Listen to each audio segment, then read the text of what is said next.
कीर्तन 87. सियोन राष्ट्रांचे माथा. पवित्र पर्वतांचेर सर्वेस्पराने सियोन स्थापित केला.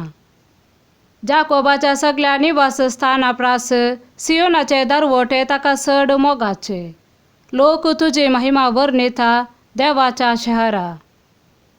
म्हाका वळखतल्या मध्ये इजिप्ताचो आनी बाबिलोनाचो उल्लेख करता, तशेंच फिलिस्तिया, तीर आनी इथिओपिया हांच्या निवास्या विशीं उलोवन म्हणटाले, हो थंय जल्मालो. पूण सियोना विशीं उलोवन म्हणटाले, हो आनी तो थंय जल्माले. ताणें फारामोनात देवान सियोन तीर केला. लोकांचे पट्टेर सर्वेस्पर अशें नोंद करतलो, हो थंय जल्मालो. आनी सगळीं नाचोन गायतली, तुज्या गोपांत म्हजे बिडार. आमेन.